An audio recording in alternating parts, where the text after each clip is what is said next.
Yo, what's up, everybody? I'm Marcus. I'm Ryan. And together, we are the Northwest Sports Fanatics. Back at you with a new video. NBA Finals, Game 1, Raptors, Warriors was a classic. Yeah. We want to go over not only what we thought of the game, but a little preview of Game 2.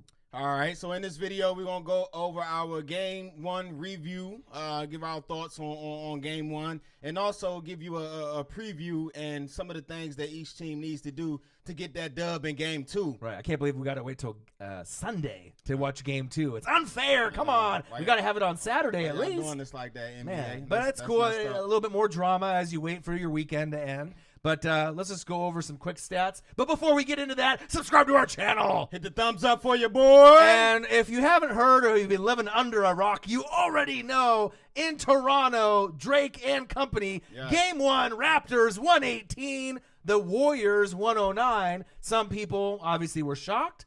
Others weren't. Others are rooting for the underdog, and others are rooting for history to repeat itself. Hey, man, is it fair enough to say we got to include Drake when we say Drake and the Raptors?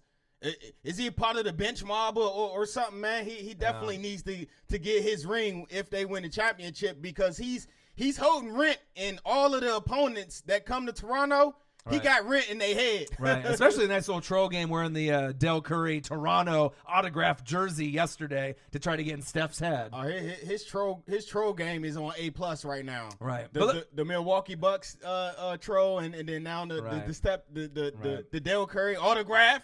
Not with the autograph on the back, though. With the autograph on the back. Yeah. All right, well, let's talk about this game, man. So, obviously, the first thing to talk about is the Raptors at home. Right. Their crowd was amazing. Lit. I mean, that was probably the most energized I've seen a NBA Finals team play as a crowd. Yep.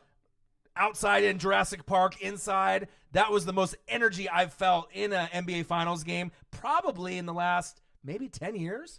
Yeah, it definitely was real important for the Raptors to get out and get that game won. You definitely don't want to fall behind 0-1 to the Warriors with that juggernaut and get their confidence a little bit rolling, too. Right. And regardless if you're rooting for the Raptors or the Warriors, when you hear, 20,000 fans or more screaming, "Let's go Raptors" at the same time, it gets the hairs kind of standing up on your arms because you can feel the energy and the juice. And it's not just necessarily those Raptors fans, but it's just NBA fans in general. We can feel it. But the story of the day was not Kawhi Leonard. It wasn't Van Fleet. It wasn't Drake. Nope. It was Siakam. Hey, Siakam, man, he had I can't say it's a coming out game because he's been doing this all year long, and he's definitely got my vote for most improved player this year.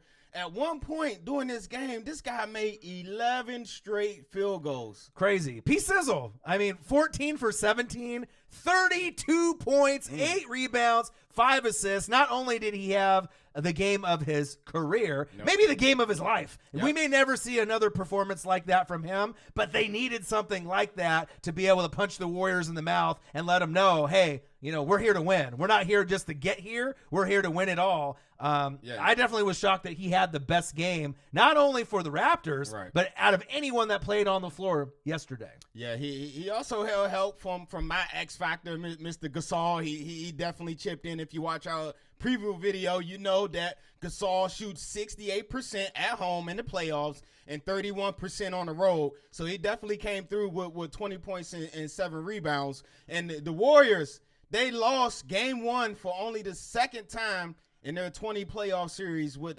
Steve Kerr as the head coach. Right, and I believe that the Warriors have beaten every single team in the NBA in the regular season besides the Toronto Raptors. So they still have not beat them going into this NBA Finals. So obviously they're confident. But what you see on the Warriors side of things? Well, you already know. We talked about it when we messaged each other. You saw the rust, right? You saw the time off. You saw the laziness, the 9 days. right? You saw. Well, you didn't see the defense. Right. The closing out, being disciplined, staying on your man, helping out, and double teaming. The rotations was horrible. Right. You were pretty much betting on we're going to shut Kawhi down to the best of our ability, slow him down, leave everyone else open, and they're not going to burn you. But what ended up happening is all those guys you left open, they burn you. Yep. They burned you bad. And not only did they burn you, you guys might have woke up a monster, man. Well, let me slow down on that. But this guy, Danny Green, man, he's been having the worst shooting playoffs of his career. Right. And with this game, you leaving them open. I know he made one, just throw up shot at the end. Right. But he went 3 for 5 from 3, and that's dangerous because Danny Green can get hot, man, with the best of them. I believe he made the first 3 for him in the beginning of the game. So that set the tone for a guy that they know has been struggling. Right. And then he hits that 3, and then the crowd is already juiced. Yep. So they're like, all right, we know he's going to play at least decent. Kawhi Leonard, let's go over his stats. 23 points, 5 for 14, 8 rebounds, 5 assists. For most people, that's a great game. For Kawhi, 5 for 14 is not. No. But he had enough help, obviously, with Gasol. 20 points, 7 boards. You're not going to get that every game. No. Same thing from Siakam, right? Sometimes the milk carton comes out, and they don't play that great. Yep. But they collectively found a way to have not only Kawhi play good, but 3 other guys, including their bench, put up numbers. And obviously Van Fleet, one of my favorites that's playing right now, he had to be an X factor in the game with Siakam. He was 15 points off the bench, and they dictated the tempo the whole way through. The defense was disciplined.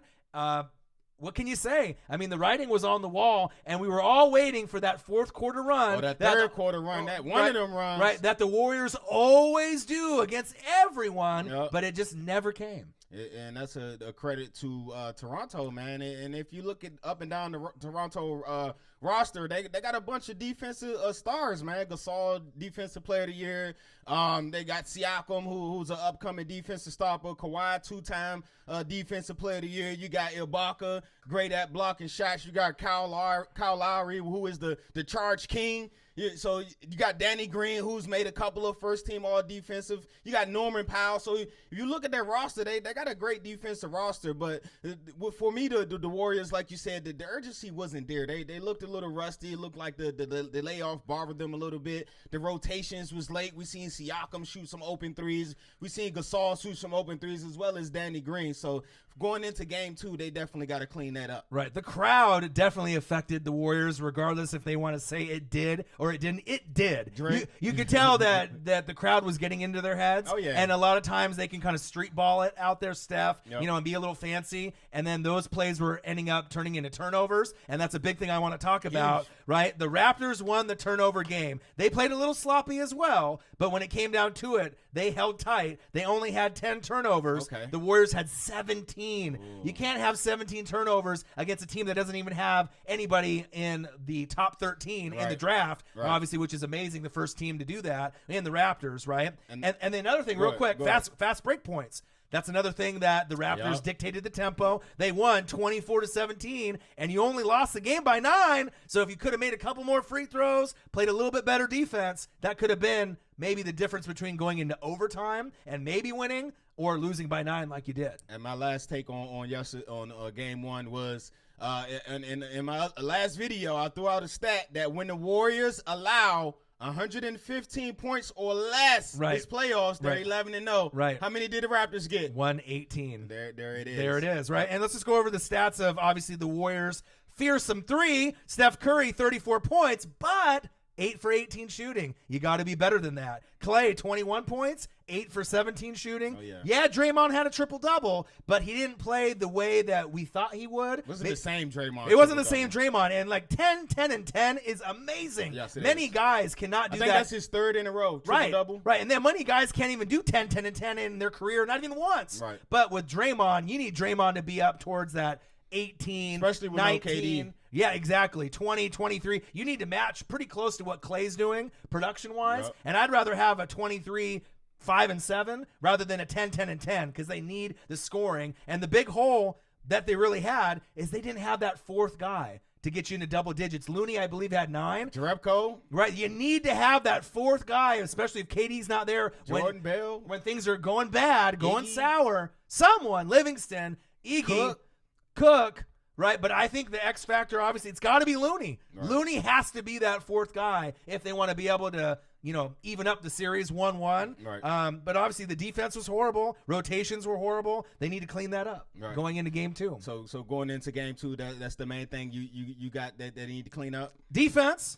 number one. Rotations, number two. More urgency to those rotations. Like, y'all was running out to players, but you're like fake at him and then go back to it. He got the ball. Don't fake at him. Right. Siakam He's just dribbling like through his legs, and then you go up and then you run over to another man. Yeah. I mean, especially it's like you can't disrespect the players of the Raptors. That's what it kind of seemed like they did. They're like, oh, Kawhi. There's other guys on this team, That and can get obviously, it done. and they got it done, and Yep. they kind of forced the issue where, all right, you want to take us for granted? There's other guys that are going to be able to score and play good D, create turnovers, and like I said, they got burned. As far as the Warriors to win, that's what they need to do. I need to see some freaking hustle. I need to see hustle. If you get hustle, they're going to end up getting at least a little bit closer going into game two. And as far as the Raptors, what do they have to do to win? Do the same thing you were doing, right? Make open shots like you were. If they're going to leave you open, don't hesitate like Gasol did a couple times at the three. The crowd was like, shoot it.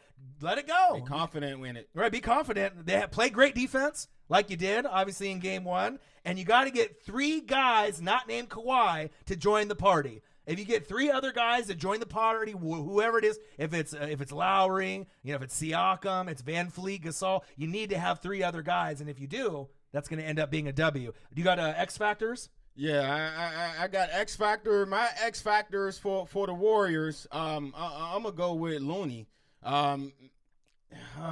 It's tough because Steve Kerr yesterday, his rotation just wasn't consistent. And the thing that I didn't like is that he started Jordan Bell. I didn't like that either. I didn't like that at all. Like, out of the big men, Looney's been the most consistent, and he's been playing the best. How about you start Looney and then bring Bell off the bench and go at it that way? But, yeah, my X factor for the Warriors is going to be Looney. And for the Raptors, let's see, whose turn is it going to be?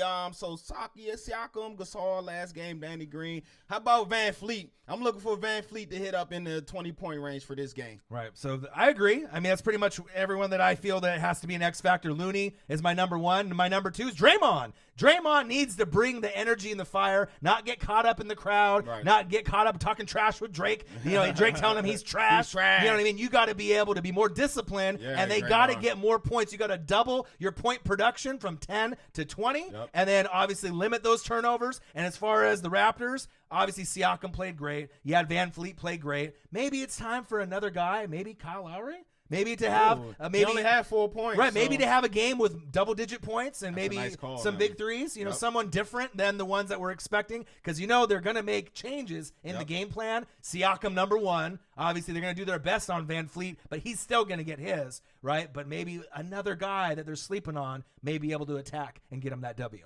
All right, so who's going to win game two? Woo, man. Obviously, I thought the Warriors were going to win big yesterday, and I was wrong, and it's nice to be wrong, sometimes with Kind of sports. humbles you, huh? Yeah, well, it's great, you know what I mean? Because I don't think anyone really thought, besides the anti-Warrior people, or if you're a Raptor fan, you know what I mean? You're like, oh, yeah, we're going to win big. But if you're not a fan of either of those teams and you're trying to have no bias, it's tough.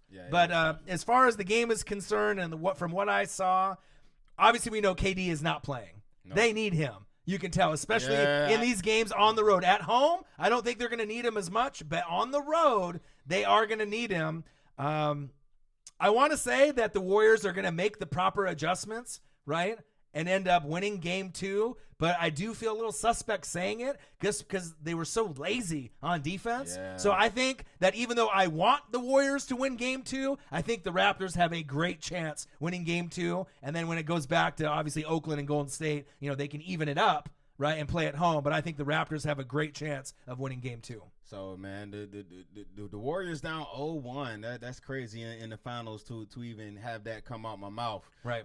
You never underestimate the heart of a champion, man. Right. They look like they're going through a little bit dysfunction right now. They don't look like the same invincible Warriors. It looks like, well, I ain't going to say it looks like. There's some chink in that armor there. Right. It looks like it's just a matter of time before they crack. Now, Kawhi didn't have the greatest game. Right. The first game, so I definitely look for him to be a little bit more efficient with his shooting, and like you said, Kyle Lowry, I'm expecting him to have a good game. So with that being said, I'm gonna go with the Raptors again by 5. Right, and the thing that worries me the most is that bench on the road is different than at home for the Warriors. At home, right, for the Raptors, right. So, and the thing that really, really makes me nervous, Iggy got hurt. and he's normally one of their better guys off the bench. So if he can't play and you're relying on just Looney and Cook, maybe a little Boogie here and there, I don't know if that's going to be good enough against that smothering defense that we saw in game 1. So that makes me nervous. So I do think the Raptors have a great chance to win. Hey, somebody buy KD a fake calf, man. Get him a fake calf. Get out there, KD. They need you. Man, they do need him. Go in the phone booth, man. Put that cape on. They had those memes and gifs, and they're like, what you mean? You better without me. You know what I mean? Of course they need KD. You know, he was waiting for that. Right, you know the Warriors need him. The Warriors are not better without KD. They not. Yeah, but you can tell definitely It's on definitely a struggle without him. Right, you need that third option, that fourth option when maybe Steph and Clay and Draymond aren't playing great, and they just didn't have it. All right, there you guys have it. Yeah, make sure you subscribe to our channel. Hit the thumbs up for your boy. And we'll be back at you in a few days with another video. All right, make sure y'all comment below what y'all think going to happen in this game too. Right, who's going to win and who is going to be your X factors in the game for the Warriors to win or the Raptors. Comment below. All right, I'm Marcus. This is my guy, Ryan. Only got one question for you. Who you know talk sports like us? Northwest Sports Fanatics. I can't believe I'm saying Raptors 2-0 against one of the best teams we've seen in like 10 years. Would you say Raptors in 5? Man. My guy told me Raptors in 5. Right. With no KD. Remember Paul Pierce, though? He said like Raptors in 6 or 7, everyone ran the other way. Now it's starting to look like it might happen. Hey, he's looking smart now. Huh? He's definitely looking smart. Have a good weekend, y'all. Yeah.